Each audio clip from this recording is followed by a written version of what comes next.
viewers, welcome back this morning to Rise and Shine Your Life here on Tobago Channel 5. This morning we are chatting with Mr. Michael A.T. Stewart, and we're talking Michael A.T. Stewart, the man, the motivational speaker, the author. Good morning and welcome. Good morning, Ria. Good morning. Morning, Michael. Mr. Stewart, tell us. Okay, Michael, tell us. We're talking about you this morning and not any other mantle or any other hat that you wear, but Michael Stewart, the motivational speaker, Michael Stewart, the author, the man. For as long as I've known you, you've always had encouraging words. You've always had, that has been Michael Stewart. Who was Michael Stewart before the motivational speaker? Well, the Michael Stewart before the motivational speaker used to be, if you're talking about career-wise, then, I really started off at the hospital in about 1981, which was the same year that I would have left school. Calculate that.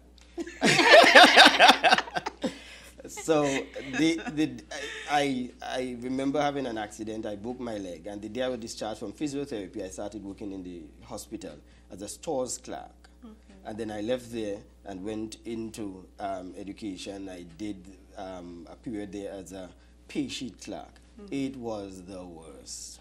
Sitting down, doing pay sheets all day, trust me.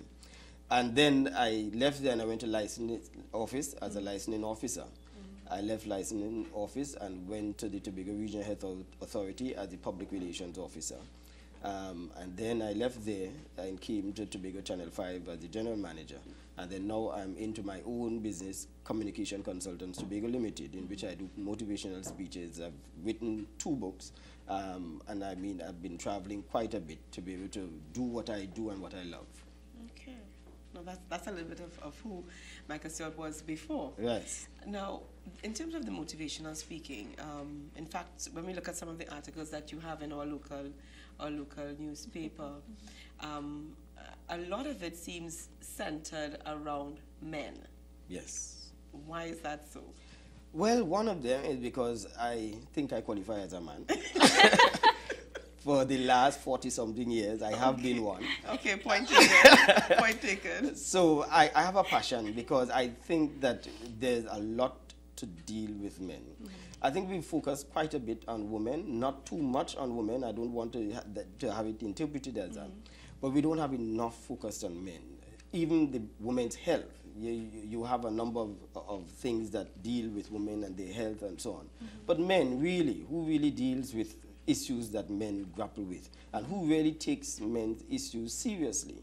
I think men would have been stereotyped in a number of ways that sometimes it works to our disadvantage. You have a lot of jokes talking about men that both women and men make that sort of pull down our self-esteem. And I really have a passion to try and work with men. And having had 3 boys myself, I really want to make sure that our men are on the right footing. Okay.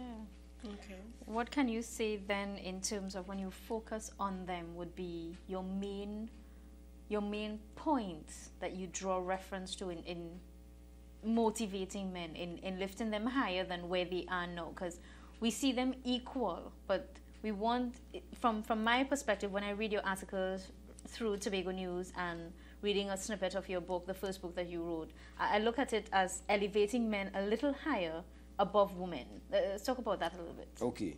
Well, elevating them a bit higher above women, that is debatable. Mm-hmm. But certainly where we have and we perceive ourselves really is too low. And that's why we behave the way we behave. Mm-hmm. If we could just raise the bar, then we could have men being appreciative of their manhood.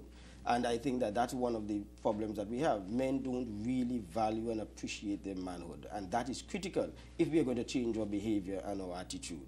Yes, I agree with you that we are equal with a woman, but they have different roles, responsibilities, different functions, and different operations in today's world. And a lot of that is changing. Mm-hmm. So therefore, we need to be able to understand where we fit in, be proud that we are men, but at the same time, lift up manhood. And I think at many times, a number of men do us some disservice. How do you look at it when you talk to them about their ego, their id, and their libido? You really want to go into all of that now? Well, it is part of how they think, and the libido is what drives them. That to me is their first thing. They don't go with ego, they don't go with id, they go with libido. And I prefer not to use Yes. the actual term, but But that links directly into the man's ego. Yes. The ego is what drives him, and that is how it is I expressed. might have said ego drives her as opposed to That's to right. libido. It is expressed in that way because that's what society understands and sees. That is how we can be able to define it and label it. So therefore, he expresses it in that way. But it's ego that really drives a lot of what a man does, how he thinks and how he behaves and so on. And if you hurt a man's ego, one of the things that my next book, by the way, is called The 7 Keys to Unlock the Mystery of Men. And We saw some snippets. We'll get to that. and one of the things in that is we must choke a man's ego and not strike it. As long as a man's ego is struck, he is going to go into convulsions. He's going to go into a different type of human being because he values his ego very, very much. And sex, yes, is, could we use that? yes. Critical, yes. I think we need to stay away from libido. For those persons are wondering, what are they? It's sex. Let's get, yes. That's just, right. you know, that's... That is high on a man's agenda. And because it is high, it cannot be discounted and say that that is all he thinks about. That is high on it, and that has to be accepted, and that has to be recognized. And if that is recognized, then we can be able to know how best to be able to deal with a man.